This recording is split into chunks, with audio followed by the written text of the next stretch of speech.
Explore your thoughts. Learn what you think you already know. We're taking you on a journey to the other side. Welcome everyone again to another edition of The Other Side. This is a series of interviews that we're conducting. It is election 2023. It is our attempt to interview all of the local, parish, and abroad candidates that are running for public office. Currently, we have been interviewing District 2 police jury, and this is the last of our 3 candidates in District 2.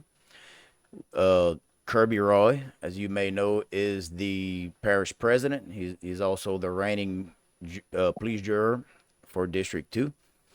So first of all, just want to say, and I know him as coach. He was my PE coach for many, many years. Most of you have known him that way. So if I call him coach, it's no bias towards anyways. Just kind of when I see him in the grocery stores, hey coach, how's it going?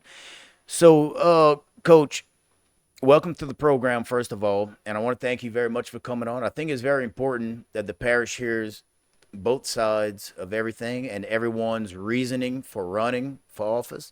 And as I tell everyone, this is an unbiased podcast. It's just a way to get information out to the public and let them decide. So thank you for coming on. Thanks. So first of all, I kind of gave us a minor introduction. Can you just tell everyone who maybe is watching that doesn't know just a little bit about yourself, your background, how long have you been serving as police jury, and how long have you been president as police jury? Well, as you know, you called me coach. I went to college. I went to LSU and finished in physical education, health, recreation. And I stayed into the educational field for 41 years. The last 17 years, I was in a program called JAG, Job for American Graduates. And it was a great program. I love my job. But after 41 and a half years, it was just time to step down. In that time, 23 years ago, I got into politics. I got out of coaching and got into politics. So I jumped from the pan into the fire itself. But something I really enjoyed, my father was in politics. He was Mayor of Mansura. My great-grandfather was a coroner of this parish and also served as sheriff. So politics does run into my blood. I didn't really like politics growing up because we had to do all the groundwork. We had to go house to house for my dad, and we had to be good and nice. But somewhere after he died, a few years later, I decided to get out of coaching and get into politics. And I ran for police jury. But it's the time they reduced the jury from 15 members to 9. And entering the police jury my first term, I was asked to be the president. And I was never president of any organization, not even an officer. I mean, I was a leader as far as when it came down to coaching. I was a former, retired from foreman. And it was just that opportunity to sit back and think, okay, I'm going to be the president. So the first thing I had to do was go see about parliamentary law, get some updates on it. But I became president and took over that realm in about the year 2000. And 8 years I served, 2 terms, and I ran for representative. And I ran for representative 3 times. So there was a skip for 4 years, actually 5, because there were some reapportionment issues. And then for the last 13 years, I've served on the jury again.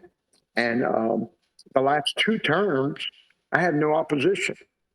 So it's been I guess, a great experience to see how much this district has changed. The last 10 years, I've had over 800 more people than any of the other districts. So this time when we redrew the lines, I actually lost 800 voters, and I lost a lot of Fifth Ward, and basically we're all at about 2,600 voters per district. Something I've loved doing. I love coaching. It was a time to get out. When I did get out, I'm not ready to get out as a police juryman, and I'm ready for any challenges. And I've been working hard for this election, and I'm going to win this election. Well, it's good to hear you high spirited and everything about it. The That's the right attitude for sure. So what year did you get in? Your first year in office? If I understood your question correctly, I got voted in the year 2000, and again for 2 terms, and then I ran for representative, which Right. I couldn't run for both jobs, both positions. Right. And then after I came back in, that was 3 more terms. So I've been in it for 19 years, and 8.3 of those years I've served as president. Oh wow. So 8.3 of the years you served as president. So you said you were Yeah, president the first term? as you know, I'm sorry, as you know, Colonel Jones, so I can explain the point three Right. years. Colonel Jones uh, became ill. He was a great president, and he just felt after going to the doctor that he needed to step down. And I had the privilege of trying to fill his shoes. So it's been an experience the last 5 years Right. or 4. Right. So let's stay along those lines there. We you had, I guess, the press release or the release you had, you was talking about term limits and everything else. I'd seen it, in the email. I don't know if it's in the journal or whatever. You're talking about term limits. You mentioned how the in national politics you supported term limits, and more local politics not so much. Just if you can just briefly just kind of tell the viewers what, a little summary about Of that. course, just to let the viewers know, you're discussing my last update that I wrote this past Sunday Correct. about term limits, and I'm open to term limits. Your governor has it. Your state and senator and representative are required to follow term limits, 3 terms. The governor's 2. Your president of the United States, 2. Uh, the school board, a few years ago, they enacted term limits on the school board. I'm not sure why we don't have term limits, but I'm open to it. But at the same time, you got to look at some great, I don't want to use the word politician, but the word public servant. Look at people like Mr. Eddie Knoll and his wife that served so many years as district attorney, and of course his wife as district appeals court and Supreme Court judge over 20 years. Look at Pop Keller on our jury now. He's been in there 40 years. Mark Borrell has been in there for 28 years.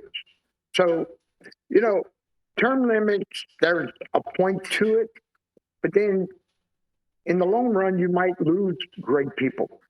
Look at Dr. Hines.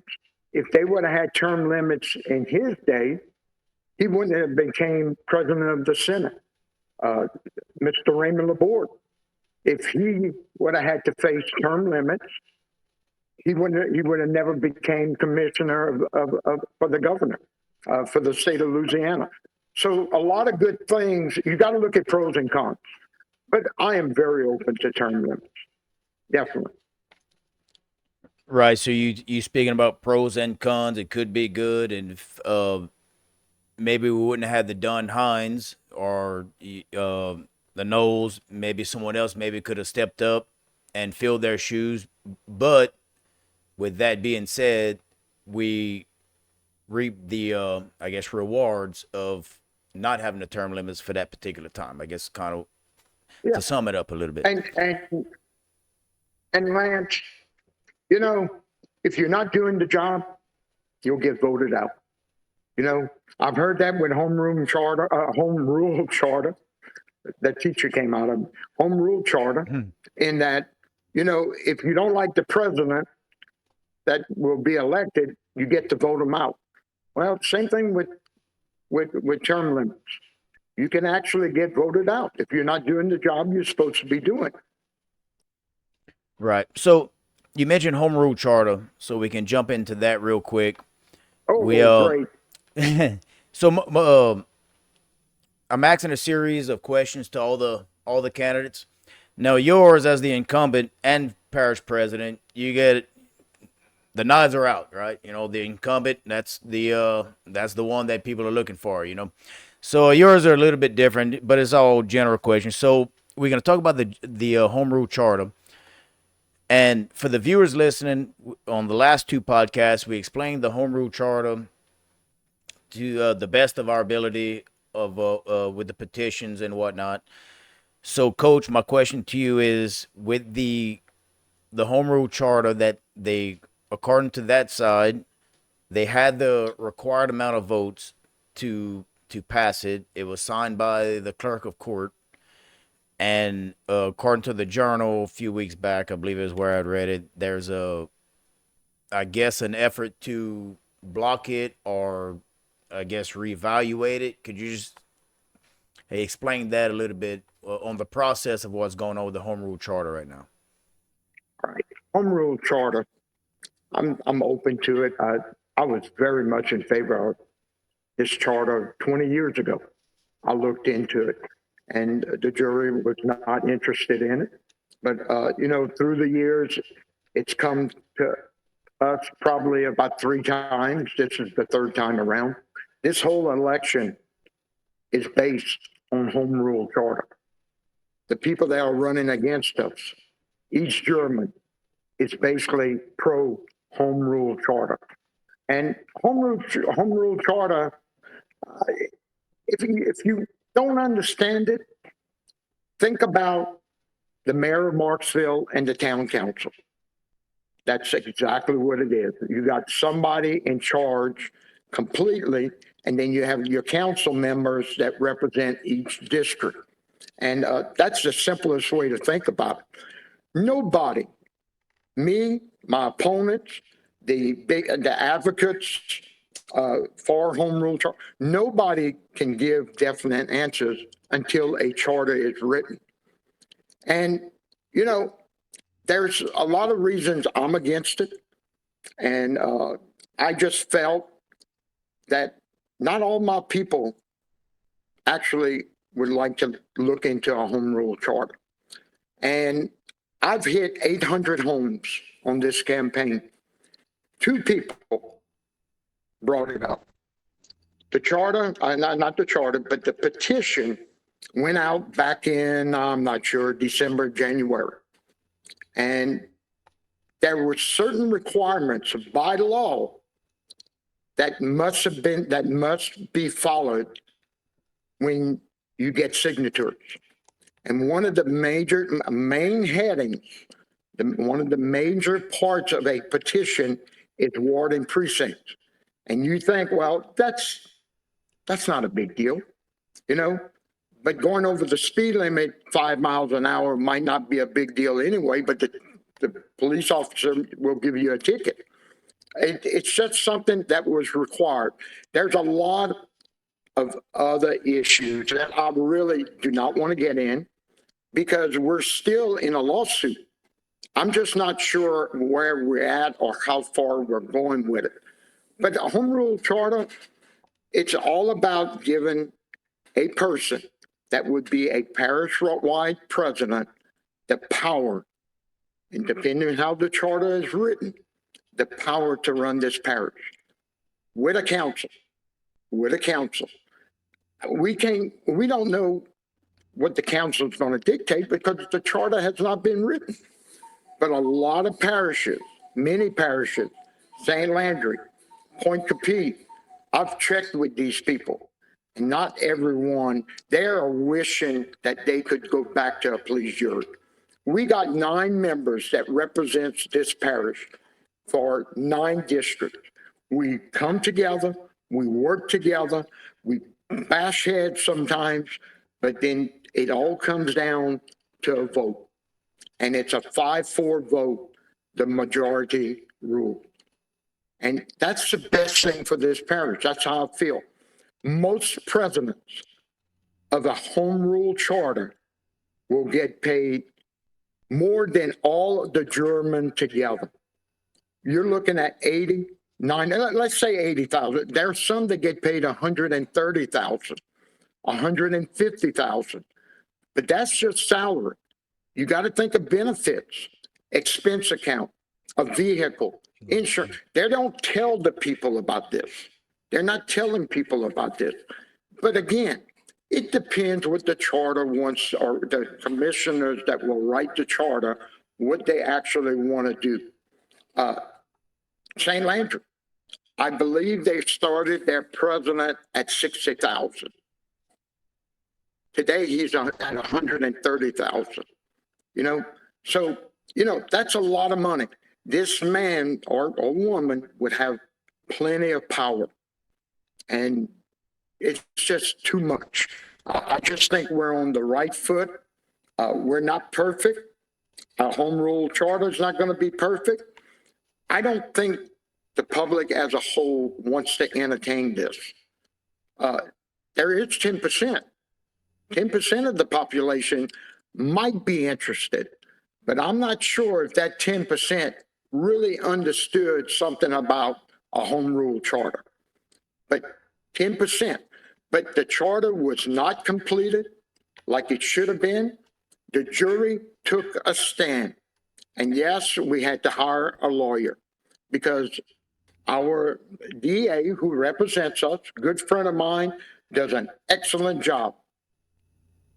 I think he had some conflict because I felt he was pro-charter, and it wasn't in the best interest of the jury to go with our current DA.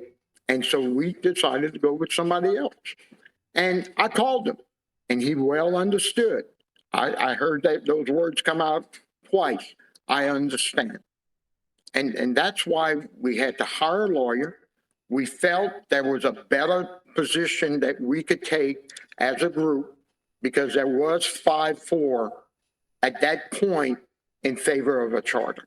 At that point, there was another vote that came up later, and it was actually, I didn't have to vote. I had to break that vote because there was a split. But there was a second vote taken to move forward with a lawyer, and that vote came out 4-2. 4 for, 2 against, and 2 abstain. And I didn't vote. And I think you know where I would have gone with my vote if I had to. Right.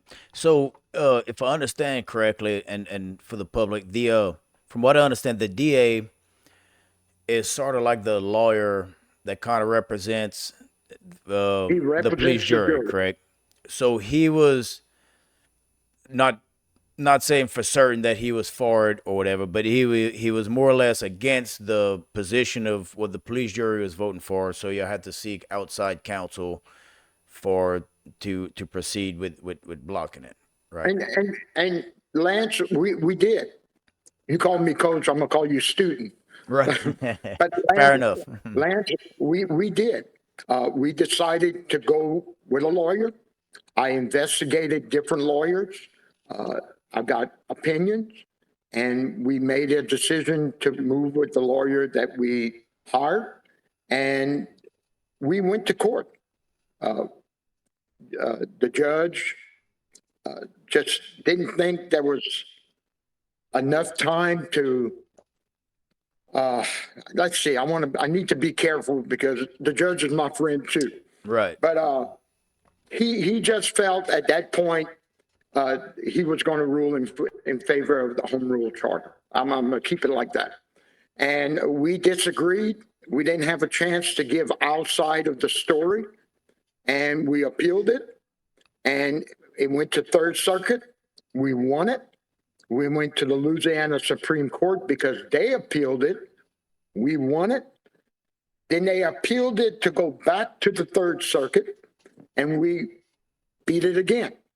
So the court decided 3 times in our favor, 3 times. So if I understand this correctly, Facebook, Lance, Facebook, it's going to tear me up on this because there's a little group. I'm having But, fun. This is great. People got to understand we all feel different. We all think different. We all do. Everybody has their opinion, and this is my opinion. And of course, it's the opinion of 5 jurors. It's the opinion of 3 court hearings over our district court. All right. So we're not doing everything wrong. We just want it to be done right. If they want to do the petition, do it right. And then we have no choice but to move forward. We didn't move forward because wards and precincts were not filled out by law. By law, it was supposed to be filled out, and it wasn't. And the jury took a stand. That's where the DA and the jury had a difference. The jury took a stand, and we did not move forward to approve the petition because of that, because of the wards and precincts. You do it right. That's the way. You cross the T's and you dot the I's. So basically, just for, I guess, a recap. So the petitions that were signed and everything, they were supposed to have wards and precincts for every, so not just a signature and a witness. They were supposed to have precincts and wards. That's correct? That's what we said? That's the bottom line. So that's the controversy. There are some other discrepancies. Right. I'm not going to discuss that right now because we're still in a court case. Yeah, and absolutely. There are some other issues. Right. So from there, that's why the police jury has the lawsuit on the what is the lawsuit on? Is it on the I guess the We the People Facebook page, or is there an organization, I guess, like that the lawsuit filed against, or is it an individual, or how does this work? I don't know. The lawsuit, they filed the lawsuit because we didn't approve and move so they forward filed the with lawsuit. the law. Okay. And listen, so another thing, the utmost respect for these people. I'm not going to name any, but they're business leaders, they're community leaders. There's a handful of them that believe in the home rule charter, which is great. I have no problem with what you believe in. And they're trying to find methods like run people against us, pay people to run against us, and try to get us out. And it might work. It worked in other entities, and I'll keep it like that. But it could work. So let me ask you this. Let's go back to the let's go back to the court. So you said it went to the district court, and y'all won. Then it went to the appellate court. They won. Oh, they won. So y'all took it to the Third Circuit court. District level, at the parish level. Okay. So then y'all took it to the Third Circuit. Then y'all won. Then they took it to the Supreme Court. It was my understanding that if once it goes to the Supreme Court, that is the final say. How can it get kicked back into the? I guess we're doing a little civics lesson here with my young producer here. I really don't know. I've been to the Supreme Court with some hunting rights many years ago, and it started at the district level.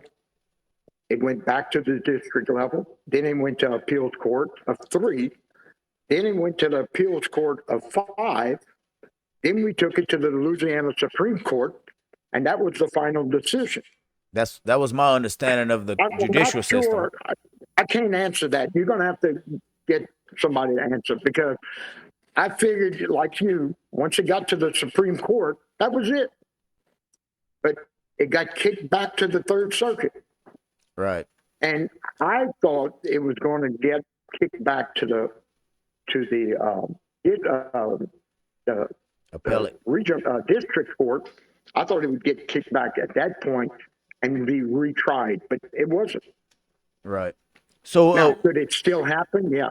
right. So one more question on that, then we'll move on to another topic, so we Please. won't beat a dead horse. Okay. Do we have any figures, dollar amounts, or anything on the outside counsel, the lawyer that was hired for this? I I really do not. Uh, it was $175 an hour. Right. Yeah, we read that in the Uh, paper. Alphonse hit me with a question. The journal Right. Yeah. hit me with Alphonse a says. question because I had the lawyer write 2 articles to my updates, and Alphonse wanted to know, did the jury pay for those articles? And no, they did not. That's something he wrote for my updates, and we were not charged for that. I will, because like I said, this lawsuit is not over. And I don't want to give an amount now, and it's going to be a different amount next week. Once it's finished, I will publish it. I will tell the public how much we paid for this lawyer. But this lawyer did not and will not cost as much, even if we went to the Louisiana Supreme Court, as the election would have cost us to move forward with home rule charter. You would have had to have an election for your commissioners, which is the ones who will write the charter. Once that happens, if if it's in the middle of the terms of the police jury, they could have an election for parish president. And there could be a possibility that a special election could be held. I'm not sure on that point, but could be held to replace the jurors. I'm not sure on that. So you're looking at 3 elections, 2 definite elections. If it's held during a major election, that election would cost 20,000 or more, depending what else is on the ballot. So here in If Louisiana, it's held by itself, you're looking at 150,000. So, it's not all bad news on our point. We might be saving the parish money by going in the direction we did. Now, will they give up? Nope, they will not give up. I know these individuals. They're great people. They're hard workers. They're ambitious, and they want to do what they feel is right. And this is not over. Like I told Alphonse, this is not over. so here in Louisiana, we have 3 elections in a row. We have presidential election, and then we have midterms. I guess a couple of years later. Then this year's not particularly a midterm; it's a state election. So that wouldn't be considered a major election. If the elections, would be a major election along with the other 2 you mentioned. so this is considered a major election as well. Yeah, this is state. You have all your state offices. You got your representatives. Right. You got your senator, and you got your police jury. So if the home rule charter election, electing delegates or whatever, were held during a major election, that would still cost the 20,000, or this is just if it'd be a special election. It would cost. Or let's not say 20. Just it would cost an amount less than 20. Right. Yeah. Even during a major election. Would it be 18,000? Could be. Right. I don't know. Right, but either way, it costs money to add it to the ballot, is what we say. Sure, it costs money.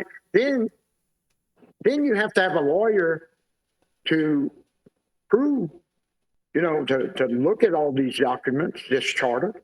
There's a lot of money besides what you see up front. Between elections, getting a lawyer to study and look at the charter itself before it's even presented to the public. There's a lot. Right. Yeah. Okay. Well, let's move on from home rule charter. Hey, let's move on. We have. I got one more tough one for you. We submitted lots of questions to the viewers, and this was a big one that they wanted me to present as well. The garbage tax. So we most people go go to their job, 9 to 5 job, so to speak, every day. They get a specific paycheck every week, every 2 weeks, whatever. So they're able to plan their lifestyle. But in office, it's my understanding that that's not necessarily the case. You're looking at next year's projections and whatever. One COVID lockdown could change the aspect of everything, your financial projections and everything else. However, Yeah. so we had one set of figures, indicating that there was a shortage for the garbage taxes, and then and what people say is, well, the tax failed and our garbage is still getting picked up. And they had another government official that had another set of figures. So if you could just talk about that, and like, how do these numbers, how they're derived, and what were y'all looking at, what were they looking at, and just kind of sum that up. Lance, we're kicking the can down the road. All right. It's something we lost. Uh, it's something that the jury looked at a year and a half before the election. We start seeing we're going into a deficit, and we knew in order to have a contract with solid waste management or whoever the company would have been, you have to have the money there. You have to prove that you can pay them for the next 5 years. And numbers were going down. The sales tax, I can't remember my figures from months ago, but sales tax were around 3.2, 3.4, maybe 3.7 million. And as you stated, COVID kind of came. And I'm looking across my table here, and all I see is packages, UPS, Amazon, Walmart. They're all over the place. All right. People learn to order. And with free shipment, and in some cases, back then, no taxes, people were ordering. Today, you can order from Walmart, they'll deliver your food. I mean, that's the type of world we're living in now. And we couldn't project what was going to happen with COVID, but we did look and predict that the numbers are not safe at 3.7 million in taxes that we're receiving for the garbage tax. And we knew, or we felt that the contract was going to go a lot higher. And we predicted, and we started putting the numbers together. And we had my finance director and our secretary treasurer do this, and they put a lot of time into it. Yeah, we got 4.2 million last year on sales tax. We couldn't predict that. We worked with school board officials, with our auditors. It was all about projections. And we used a figure like 3.7, if I'm correct, 3.7. And once the tax passed and we start working on the contract, they worked with us. The contract was there, and we went on, signed it for the next 4 years, and moved on. And I don't know what sales tax are right now. I think we have taken in about 3 million. But if you compare it to last year, I can't break it down for you. The tax didn't pass. The people have spoke. They're the ones that make the final decision. It worked out because I stated that if the tax doesn't pass come December 31st, that's it with the garbage. And that's how we felt. But we went to bat, and we worked with the different entities, and got it where we could negotiate and work out this contract, and found out we actually had a contract. We just needed to enforce it. Our attorney with the DA's office, he wasn't sure. He stated it depends who's reading the contract if this contract will be enforced or could be enforced. So we weren't taking chances. I mean, this is a great program for this parish. We probably have one of the best programs in the state. And I really feel one of our jurymen died because his heart was broken that the public voted this down. I mean, Colonel Jones was a great man. People didn't understand, they really misunderstood him, but I worked with him very closely. He was very intelligent, and our office staff worked together and came up with these numbers, and we felt that we needed to uh, to go for a tax. But each year, starting last year, there it's going to be it's our solid waste account. This $5 million that we have saved up is going to start depleting, and it's going to deplete. And you know what? I might not be around, but in the next 5 years, the jury will have to come back and ask the public for a tax. It will happen. The numbers will deplete over the next few years. So you're saying the 5 million we saved Really, up? I really want to move on because we need to get into the election.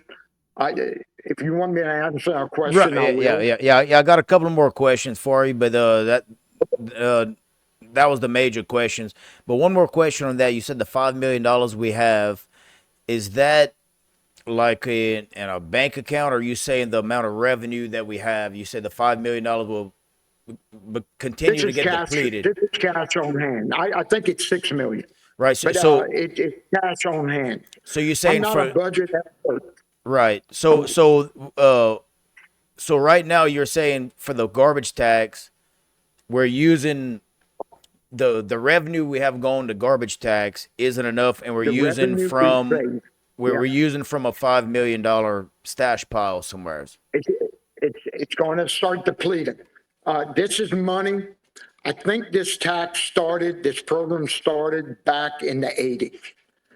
So over the 40 years or 35, 40 years, uh, this money has accumulated. And you have to have a certain percentage. We run a budget, and we try to handle what we can with this budget. And this has accumulated over the last 35, 40 years. All right, we'll move on now. Coach, I have a few questions. The same questions I've asked the other candidates. Of course, most of the questions you and I have talked about. Yours are different, being the incumbent and being president and everything. But the next few questions I have for you is kind of general questions that the other competitors have answered as well. So, what are your thoughts on the current parish conditions? In other words, give it a grade, A through F. I guess overall roads, bridges, drainage. Your overall parish consensus grade. A grade. Oh man, I'm You're not not being sure. graded for it. It depends if I'm comparing you to another student or comparing this to another parish. We're a low economic parish. We're low mod. Uh, we have one of the lowest millage tax in the state. Uh, Sales tax is high like everybody else, but we don't get a lot of money for roads. We there is a tax for roads, but it's enough to maintain what we have. Over the last couple of years, or really the last 3 years, we've received money because listen, when you talk about police jury, it's not. There's so much about the police jury than just road, bridges, and drainage. And there's libraries, there's bridges, there's mass gatherings, there's uh, all kind of things. The courthouse, security. There's all. There's more than just road and bridges. But when somebody thinks of a police juryman, they think of roads and bridges and drainage. But getting back on roads, all right, we were fortunate the last 4 years to have a state representative that has gone to bat for this parish, and we have received money from state surplus, which 107, 115 Cutoff Road in Effie, in between Hesmer and Marksville, the airport road. We're able to do this road because of state surplus money that we received from our senator and representative, which is known as Airport Road. It goes to the Walmart. We didn't have any direct, when it came to the Spring Bayou Road, we did some indirect procedures with it. But again, that was money we received from senators and representatives, our local senator and representative. We were very fortunate when we received COVID money. It's called ARPA funds. We held out for a year because they had regulations. You could only use it, if I remember right, for sewer, broadband, I can't remember, something else. And we held out and we requested from our legislators in Washington, we wanted to use this money for roads. And we got permission, and we used 5.5 million for roads. We also received capital outlay money. Each juror through the last 3 years received money to do roads. This year we received $2 million, and we appreciate this from Darrell Digital, our representative, and our Senator Heather Cloud. With capital outlay, you got to match it, 25% match. We're fortunate to get gaming revenues from Tunica, Biloxi that we can match. So on $2 million, you're looking at 500,000 match. So you're looking at 2.5 to go towards roads. And that's a lot of money. You agree? All Yeah, right. sure. And Lance, what people don't realize is the cost to do a road like you've seen in our parish, asphalt, is $170,000 a mile. So I mean, you it's said and that's it 170,000 per mile? per mile. That's if you don't have to use soil cement. Then you can almost double it if it has a poor foundation and you have to start using soil cement. But when we did roads 20 years ago, I was president of the jury, and we had a plan. And the plan was to use casino gaming funds. I think we were getting close to about 600,000. The jury was getting close to 600,000 a year. We used 300,000 to do roads, and we used the other 200 to buy equipment. But a road chip and seal, 3 layers back then, ran, when we first started, ran about $12,000 a mile. We did it in-house. They didn't hold up long, 10 years. Some of these roads held up 15 years, maybe even 20. The one in front of my house is about 17 years old. It has a few more years left to it. But today, a road, asphalt, a good road, you're looking at 170,000. So we were fortunate. That's the main thing. Other items we're looking at is drainage. Major projects with the Louisiana Watershed Initiative. This is when you start talking about cleaning from Bayou Choctaw to Spring Bayou to Bayou Natchitoches, back to the Atchafalaya, you're not talking about a couple of $1,000s. You're talking about millions. And we're working hard and trying to get money through LWI, the Louisiana Watershed Initiative, we're working hard to try to get this kind of money into this parish. We were fortunate. We got Bayou Lacombe in Mansura approved 2 years ago. 2 years ago, got approved, but yet they haven't started yet. We're looking at the Bayou Choctaw. We're looking at Mills Bayou. We're looking at other projects throughout this parish. There's some major drainage issues in this parish, and we just get so much money for our drainage fund. Enough to keep up the ditches on the side and little canals, lateral canals on the side of the roads and going through property and all. But it's not enough to do major projects as such. I and Gustav money has put a lot of money into the parishes. We did part of Bayou Choctaw.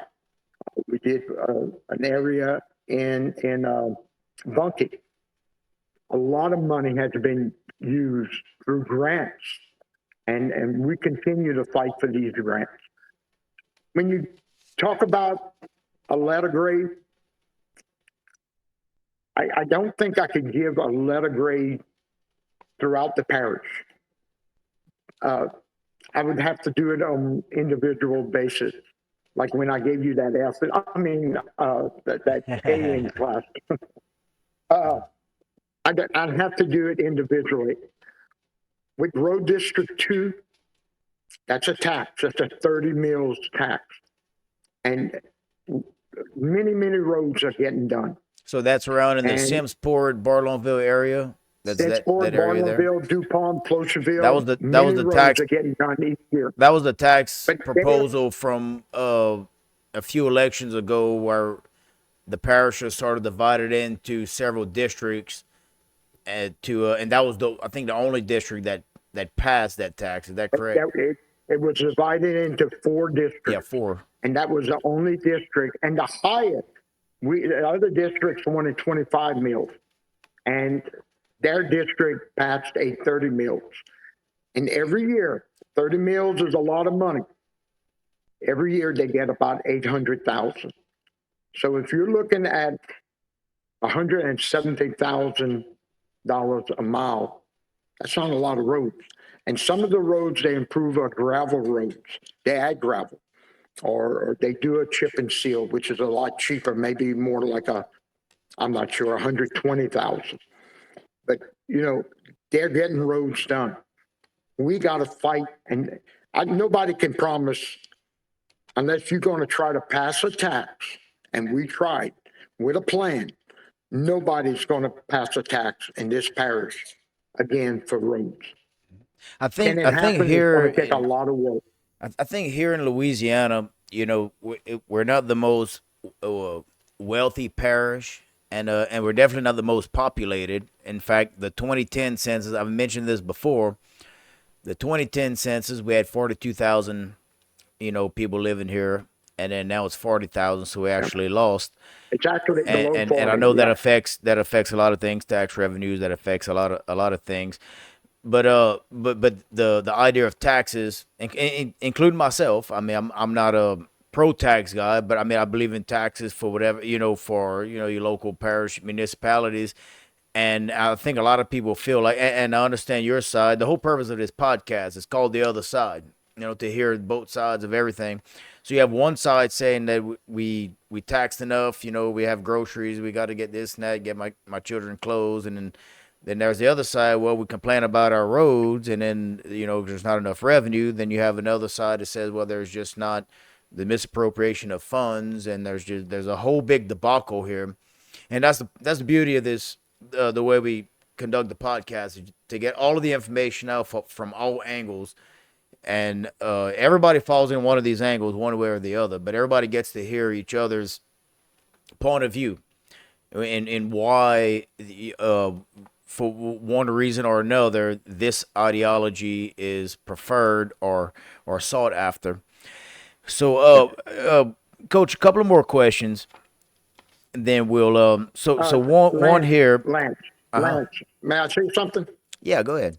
Everybody thinks they have the answer, and there's a lot of good ideas out there, and it needs to people just need to work together. They need to trust each other. They need to trust politicians, our elected officials, our public servants. Uh, but, it's easy to run and not have all the answers. It's easy to tell people, I can do your road. I'm going to clean your ditch. But they don't realize this is a big parish. And I got ditches. I wish I could get my list. Wife, I was going to get my wife to get the list. I got a page and a half of ditches that need to be dug in my district. And it takes time. And people, until when I ran 23, 24 years ago, I wanted to make a difference. And that's the bottom line. I wanted to make a difference. And I got in there and I yelled. And one German told me, Mr. Stanley Barlow, he just passed away. Great businessman, great German. He told me one day, he said, you got to realize there's 9 of us and you're just one vote. And we all want the best for our parish. Everybody, as an incumbent, I do. My opposition does. We all want the right things for this parish. But people have to understand, money is just not thrown to you. Years ago, there was revenue sharing. And with revenue sharing back in the 80s, all our roads got done in this parish. But it's not there anymore. And the only way to get roads done is if we go through a pandemic and the feds throw money at us and we use it to one of the things, 5.5 million, but we're not that fortunate. That's one-time money. And we were all able to do some roads. The bad thing is when we did the roads, when we planned, when we knew we could use ARPA funds, it took a year to plan. COVID was around. And when that happened after COVID, now we went into inflation of prices and roads went up 30%. Right. So we couldn't do a whole road. We had to cut back or just take the road out completely. Yeah, when you have whenever revenues goes down, whenever you have revenue goes down and inflation goes up, that's a problem for sure. So real quick, sure. We talked about this on the other 2 interviews. Like I said, you're the last of the 3.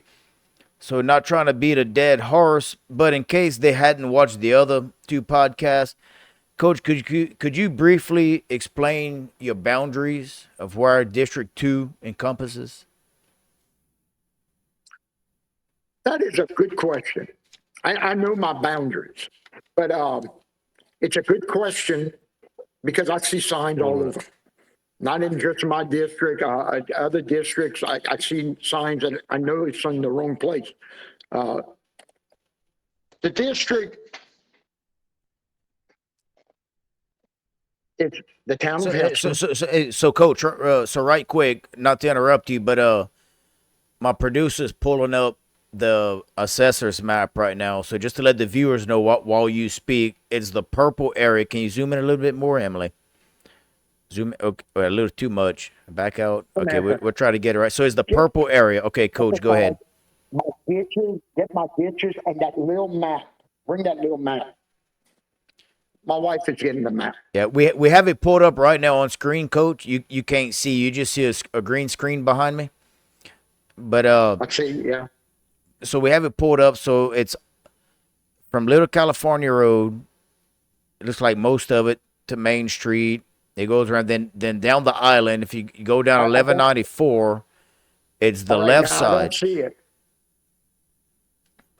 If you're going south down 1194, it'd be the left side. I'm not seeing it. And let's start over. Okay, no, you're not gonna see it. You're only gonna see this green screen behind me. This is but the viewers are seeing it right now. Oh, okay. Yeah. You're just gonna see my stupid, ugly face with a green screen behind me. But they're seeing other things while you and I are talking. My producer's going back and forth to everything. Yeah. So if you're looking at this purple area, so Coach, go ahead and explain everything while we have this screen pulled up. You go ahead and explain All the right, boundaries. okay, all right. Like I said, I don't see your map. I have my map right here Right. in Yeah. front Yeah. of Yeah. me. You're not gonna see mine. First thing, it takes in the town of Hesmer. The incorporated area of Hesmer is in the district. When you go towards Mansura on Highway 114, when you get outside the town of Hesmer, it takes the railroad track. All right. All right. When you're going towards Bunkie, I'm not sure. I know where the point is, but when you're going towards Bunkie, all of the right side going towards Bunkie is in the district up until Highway 3041. On the other side, it's not in the district. Okay. When you're going from Hesmer to Beldo, it stops at the bridge. Both sides is in the district. Okay. When you're going to Marksville, Highway 115, up until the bridge, both sides. When you're going into the lodge area, you have Snyder Road, which is only half the road.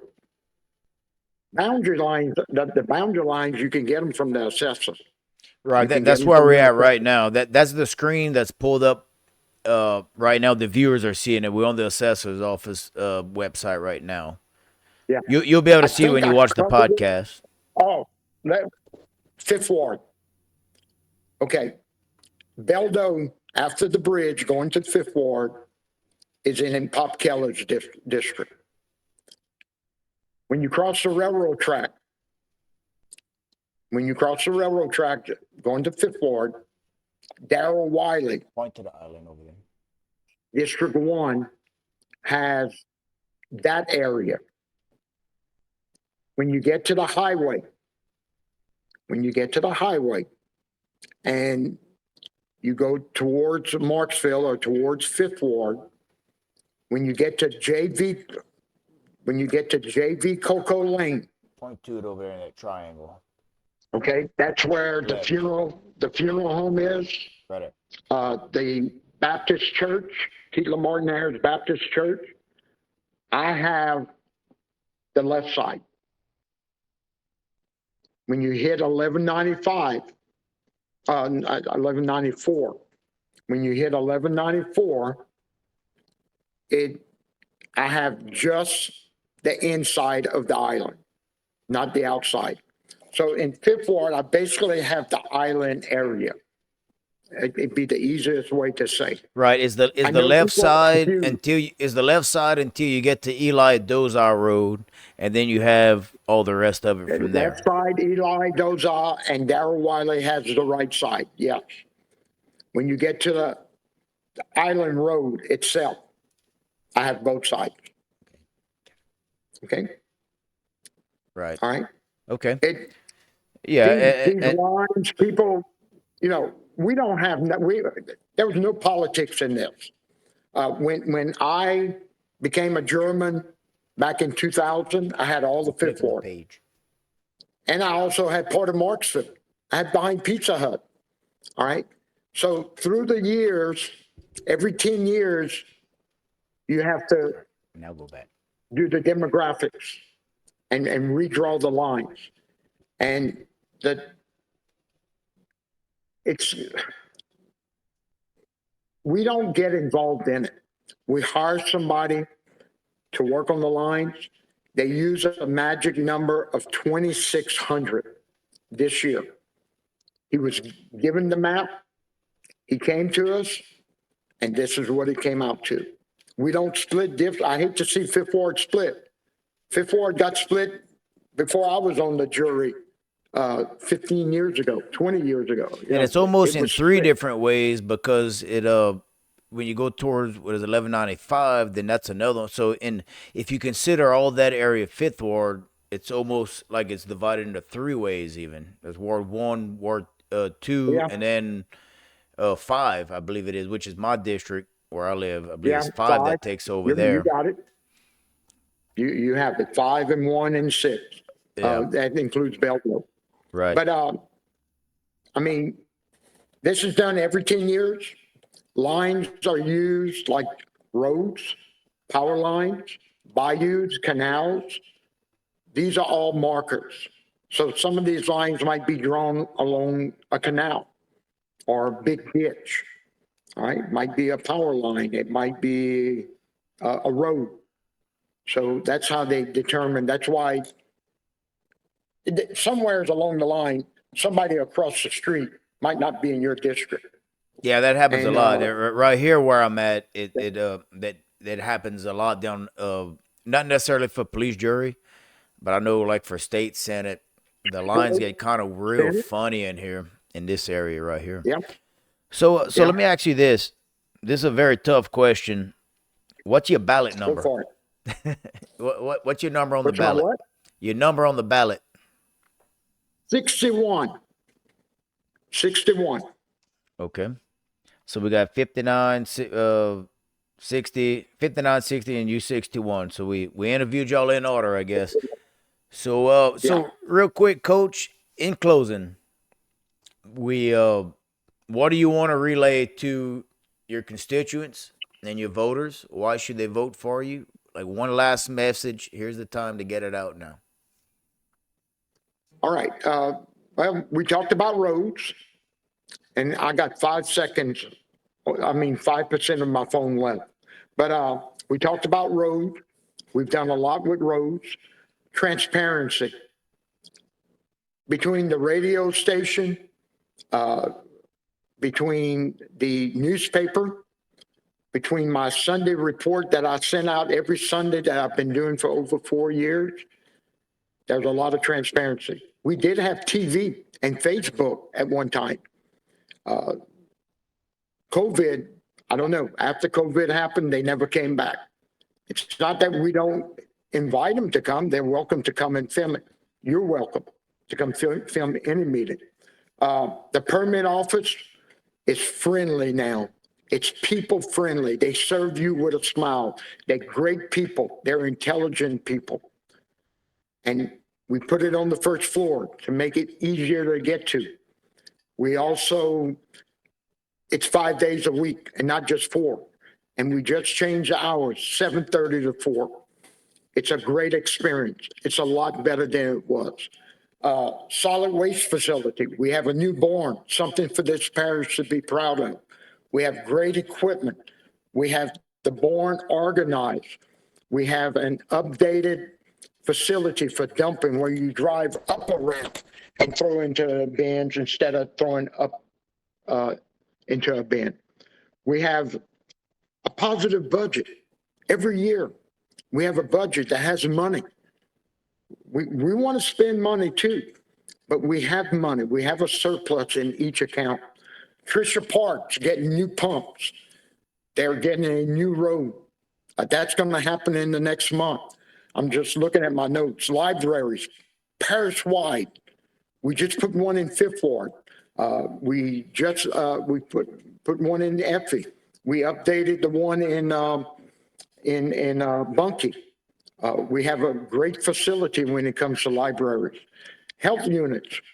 This is a very poverty restricted area where, I mean, low income. One of the lowest income areas is Centsport, Clocherville, that area. We just put a health unit. So his phone died, so we just lost him. He may call back. But just in closing, I think it was pretty much wrapped up anyways. So he called back several minutes later and he asked to just finish his point. The last few things that he was trying to say to close it out. His goals were to fix roads, drainage, have a better VA facility locally in Marksville. There's the broadband internet, the sports complex, animal shelter, and litter. I just want to make a program note that my 3 interviews I had in District 2, if you're watching this is the 3rd interview of District 2. So my first interview with Clint Degerpon, I think it went on for 20 something minutes. And Travis Franks went on for 40 something. And now we're at an hour and 5 with Kirby. Just as a program note, in no way are we endorsing anyone or giving any more airtime to anyone. That's the beautiful thing about a podcast. There is no airtime. There is no commercial breaks. There's no butt time. All candidates are instructed that if you have any particular points that you want to relay to your viewers, to your voters, that this is the place to do it. And I won't hold anyone back from expressing themselves. Now, some candidates are more flamboyant and outgoing, but by no way does that degrade any of the other candidates because that they are less outgoing and outspoken. The questions were all general. They're all candidate specific. Basically, the incumbent gets a little bit different question from being the incumbent, but in no way are we endorsing anyone in particular from the time that was spent with these candidates. And I also want to apologize for the internet. Whenever we do a remote podcast like this, which I am totally for, it's fine. I'd rather have someone in studio, but if the only way to interview is remotely in a call-in, we will do it via internet. Sometimes you have a little bit of delay issues and the pixelations and whatever, but I think all in all, it went well. We get our point across. So, in a nutshell, everyone, I want to thank everybody again for watching this video. If you're watching all three, we are going from district to district. We're gonna, before we release any videos, we're going to interview all of the candidates in those districts to be fair to all the candidates, and then we will release them. Thank you everybody again for watching. This is another edition of The Other Side. I wanna be like you. I wanna be like you.